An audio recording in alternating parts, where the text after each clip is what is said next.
Assalamu alaikum wa rahmatullahi ta'ala wa barakatuh. Dans cette vidéo, je vais expliquer une nouvelle leçon qui est les ensembles. On commence cette leçon par une activité.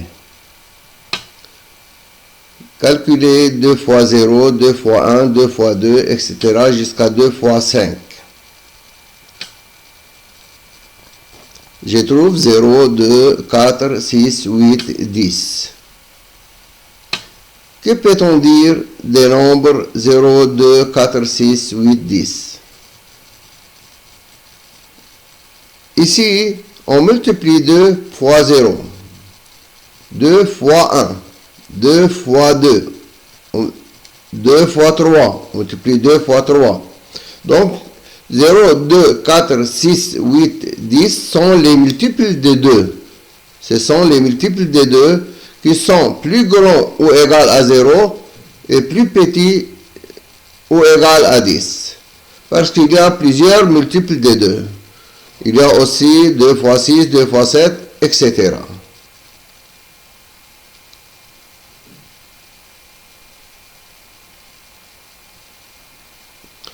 Donc, ces nombres sont les multiples de 2 qui sont supérieurs ou égaux à 0 et inférieurs ou égaux à 10. Un ensemble est une collection d'éléments, tels que pour chacun de ces éléments, on peut dire qu'il appartient à la collection ou non. Par exemple, est-ce que 4 appartient à la collection? Oui, appartient à la collection. Est-ce que 8 est un élément de cette collection? Oui, 8 est un élément de cette collection. Est-ce que 13 est un élément de cette collection? Non, 13 n'est pas un élément. Donc, cette collection forme un ensemble. Notre ensemble est formé par 0, 2, 4, 6, 8. Lorsque je mets les accolades, j'ai dit qu'on a un ensemble. On utilise une lettre majuscule pour désigner un ensemble. Donc 2 est un élément de cette collection, mais 3 n'est pas un élément. Nous désignons l'ensemble par une lettre majuscule. Soit A égale 0, 2, 4, etc. Pour dire que l'élément 2 est un élément de l'ensemble A, on peut écrire 2 appartient à A. Ce symbole 2 appartient à. 2 appartient à. Au lieu d'écrire 2 est un élément de l'ensemble de A, donc j'écris directement 2 appartient à A. Donc pour faciliter l'écriture. Et pour dire que 5 n'est pas un élément de l'ensemble A, j'utilise le symbole n'appartient pas. L'ensemble des entiers naturels est noté par n majuscule. n c'est 0, 1, 2, etc. Est-ce que le nombre 3000 appartient à n? Oui, il y a 3000 dans n. Tous les entiers naturels.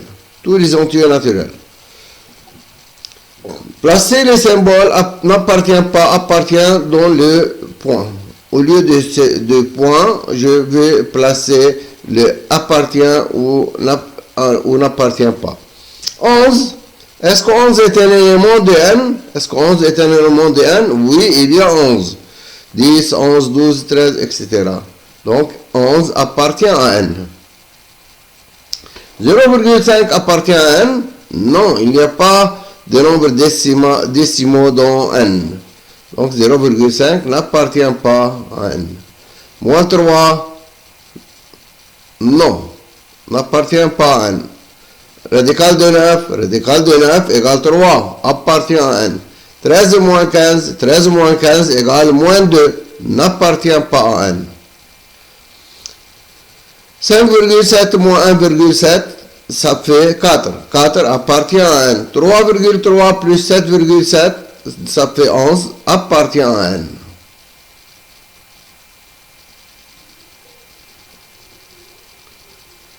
Donc, si le symbole n'appartient l'élément est hors de l'ensemble, et cet élément appartient l'élément est à l'intérieur de l'ensemble. Écriture de l'ensemble. L'ensemble des diviseurs naturels de l'entier 12 sont des diviseurs de 12, 1, 2, 3, etc. jusqu'à 12. Aussi j'écris D12, x appartient à n tel que x divise 12. X divise 12. D12 et ici D12 sont deux écritures d'un même ensemble. La première écriture est appelée écriture en extension, la deuxième est appelée écriture en compréhension.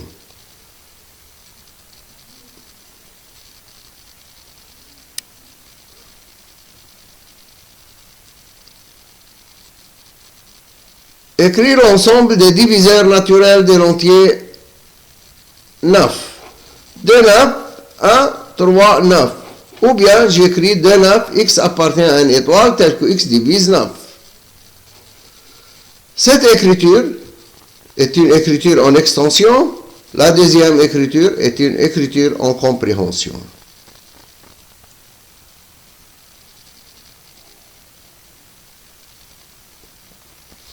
Exemple. Une étoile, c'est-à-dire n sauf 0. N, c'est l'ensemble formé par 0, 1, 2, 3, 4, etc.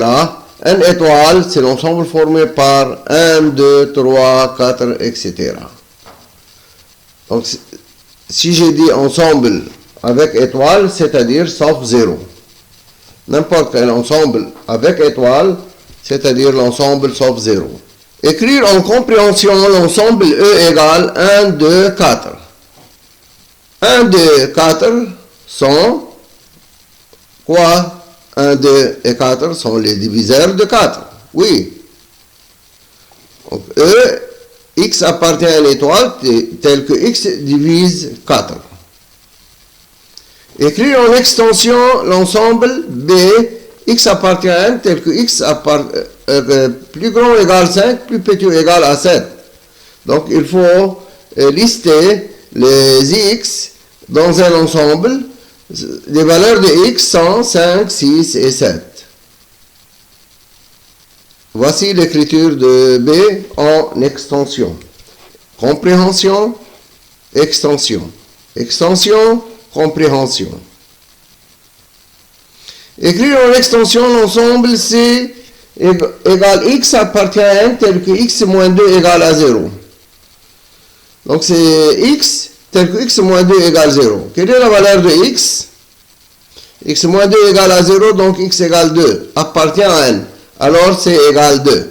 Lorsque l'ensemble contient un seul élément, on dit que cet ensemble est un singleton. Un ensemble contenant un seul élément est dit singleton.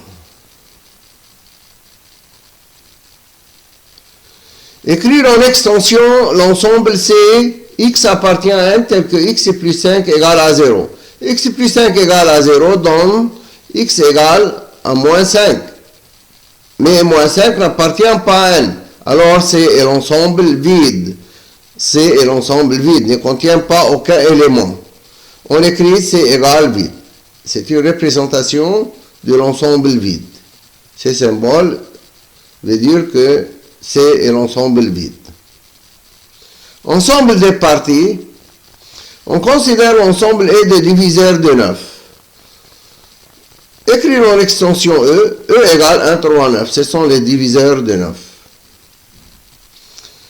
L'ensemble F égale 1, 9 est un sous-ensemble de E. Pourquoi j'ai dit sous-ensemble de E? Parce que F, premièrement, F est un ensemble. F est un ensemble et tous les éléments de F sont dans E. Je dis que F est un sous-ensemble de E. L'ensemble F, 1, 9, est un sous-ensemble de E car tous les éléments de F, qui sont 1 et 9, sont 1 et 9 sont dans E. Oui? On écrit F inclut E. Au lieu d'écrire F est un sous-ensemble de l'ensemble E, on utilise cette notation F inclut E. Donc inclut est utilisé pour les ensembles. Appartient est utilisé pour les éléments. J37 n'est pas une partie de E, n'est pas un sous-ensemble de E, car 7 est un élément de G, mais il n'appartient pas à E.